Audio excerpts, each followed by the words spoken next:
Imo, WhatsApp, Messenger সহ দুই পাশের ভিডিও কলের কথা পতন সবকিছু সহ আপনারা কিভাবে ভিডিও কল রেকর্ড করবেন সেটা দেখাবো আজকের এই ভিডিওতে।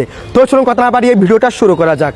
নিয়মিত এরকম ইম্পর্টেন্ট ভিডিও পাওয়ার জন্য আমাকে ফলো করে রাখতে পারেন, যা আপনার অনেক কাজে দিবে। ওকে সো গাইস, এই কাজটি করার জন্য ফার্স্ট অফ অল আপনারা চলে যাবেন গুগল প্লে স্টোরে। দেন এখান থেকে আপনারা সার্চ বার যাবেন এবং সার্চ বার গিয়ে আপনারা লিখবেন কল রেকর্ডার আর্লি অ্যাক্সেস। দেন এখান থেকে এই লোগোটি দেখে এই অ্যাপ্লিকেশনটাকে ইনস্টল করে নেবেন। দেন এখান থেকে ওপেনে ক্লিক করে দিবেন। এরপর এখান থেকে এই অপশনে ক্লিক করে দিবেন। দেন আবার ক্লিক করবেন, দেন আবার ক্লিক করবেন। এরপর এখানে বক্সে ক্লিক করে দিবেন।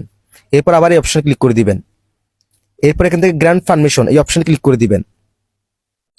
এরপর এখান থেকে অ্যালাউ করে দিবেন, আবার অ্যালাউ করে দিবেন, আবার অ্যালাউ করে দিবেন, আবার অ্যালাউ করে দিবেন। দেন এনেবল সার্ভিস এই অপশনে ক্লিক করে দিবেন। দেন এখান থেকে ইনস্টল অ্যাপসে ক্লিক করবেন। এখান থেকে অ্যাপ কল রেকর্ডার এই অপশনে ক্লিক করবেন। দেন এটাকে অন করে দিবেন। দেন অ্যালাউ করে দিবেন, আবার ব্যাকে ক্লিক করবেন। এরপর এনেবল সার্ভিস এই অপশনে ক্লিক করে দিবেন। এখান থেকে অ্যাপটাকে পারমিশন দিয়ে দিবেন। দেন অ্যালাউ করে দিবেন, আবার ব্যাক ক্লিক করবেন, আবার স্কিপে ক্লিক করে দিবেন। সো এখানে বেশ কিছু পারমিশন চাইবে, সেগুলো অবশ্যই দিয়ে দিবেন। দেন অনলি দিস টাইম এই অপশনে ক্লিক করে দিবেন। ওকে, আপনার কাজ শেষ। এখন যদি আপনি আপনার হোয়াটসঅ্যাপে যান, হোয়াটসঅ্যাপে যাওয়ার পর এখন আপনি এখান থেকে যাকে কল দিবেন, কল দেওয়ার সাথে সাথে সেই অ্যাপসের লোগোটি কিন্তু এখানে শো করবে।